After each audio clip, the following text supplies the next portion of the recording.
Shantae, we begin this morning with what could be a major turning point in the case against Bryan Kohberger.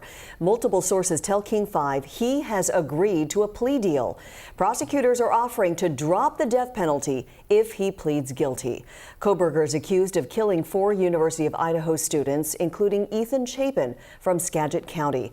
They were found dead in their off-campus home in November 2022. Kohberger will appear before a judge in Boise tomorrow morning, but there's still, of course, a lot to dig into even before that happens. King 5's Farah Jadrin joins us right now to break down what's behind this possible plea deal and what could happen next. Farah, what are you hearing? Well, Mimi, Christine, if this deal is accepted tomorrow at the hearing, Bryan Kohberger will agree to plead guilty to all 4 counts of murder. In exchange, he will agree to life in prison without parole and also waive his right to appeal. We spoke to a retired judge and a Seattle U law professor about this deal. First thing that I think of is how heart-wrenching this is for the victims' families. They wanted truth to be rendered. They wanted justice to be had. They wanted their loved ones to be acknowledged, and they want a system that asks, if this isn't the worst case, what is? So why would this not be the ultimate punishment? The law professor we spoke with says the defense may believe that if Kohberger goes to trial and is found guilty, avoiding a death penalty conviction may be impossible. If you go through a full trial, all of that evidence is out there. Every horrible thing that happened to those 4 victims is on full display, all of it. And that's the same jury that's going to decide whether the death penalty is appropriate.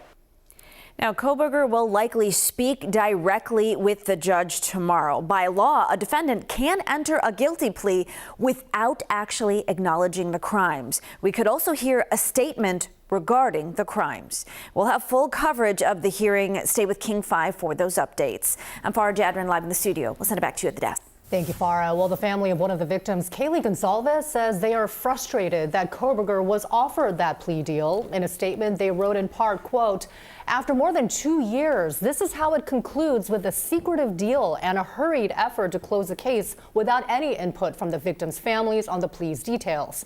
Our family is frustrated right now, and that will subside, and we will come together, as always, and deal with the reality that we face moving forward." So how did we get here? On November 13th, 2022, the 4 victims were found stabbed in their Moscow rental house. Investigators believe the killings happened just after 4 a.m. More than a month later, on December 30th, the FBI arrested Bryan Kohberger at his parents' home in Pennsylvania. Investigators say his DNA matched a knife sheath left at the crime scene. Last fall, the trial was moved from the small town of Moscow to Boise, the largest city in Idaho. The trial was scheduled to begin this August. In April of this year, the judge ruled the state could pursue the death penalty against Kohberger, and now that brings us to this potential plea deal. Again, a hearing on the deal is set for tomorrow. King 5's Joyce Taylor will be at that hearing in Boise. You can read everything we know about the plea deal by texting the word DEAL to 206-448-4545.